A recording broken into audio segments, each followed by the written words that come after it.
காஞ்சிபுரத்துள்ள திருவெக்கா என்ற திருத்தலத்தில் உள்ள உறையும் பெருமாளுக்கு சொன்ன வண்ணம் செய்த பெருமாள் என்று பெயர்.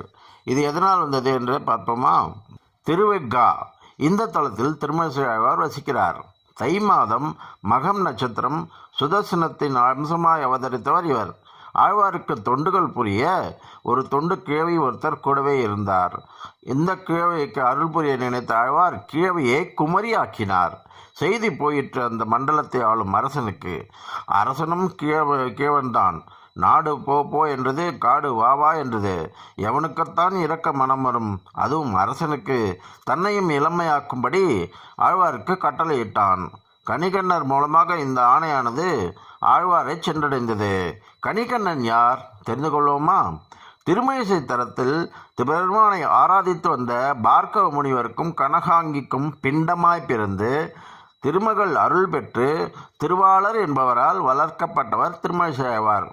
ஒரு நாள் ஆழ்வார் அருந்துவதற்காக பாலினை அவர்கள் தர குழந்தை அதனை குடித்தது. ஒரு நாள் ஆழ்வார் குடித்தது போக மிச்சமிருந்த பாலை பிரசாதமாக எண்ணி இருவரும் அருந்த அந்த தம்பதியனுக்கு பிறந்தவரேதான் ஆழ்வாரின் சீடரான கணிகண்ணன். அன்புக்கும் ஆண்டவனுக்கும் கட்டுப்படும் ஆழ்வார் ஆணைக்கு கட்டுப்படுவாரா? இயலாது என்பதை எளிதாக சொன்னார். கோபத்தின் உச்சத்திற்கு போன அந்த மதிகட்ட மன்னன் ஆழ்வாரையும் கண்ணனையும் உடனே நாடு கடத்தினான். நாங்கள் இருவர் மட்டுமா? எம்முடன் சென்று எம்பெருமானே வருவான்.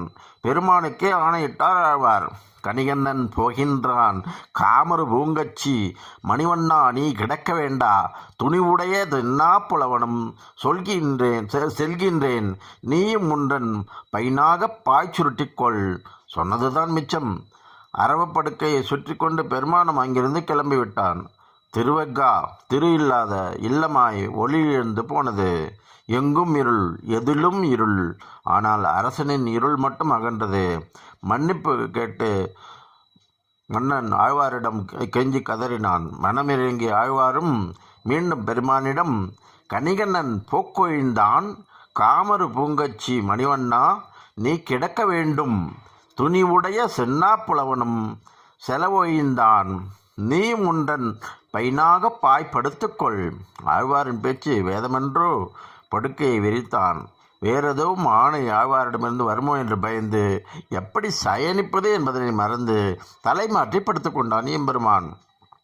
சொன்ன வண்ணம் செய்த பெருமாள் அவன். நம் பக்தி உண்மையென்றால் நம் சொல்லையும் கேட்பான். இன்றும் திருவெக்கா திவ்ய தேசத்தில் அவன் தலைமாறி படுத்திருப்பதை நம்மால் காண முடியும்.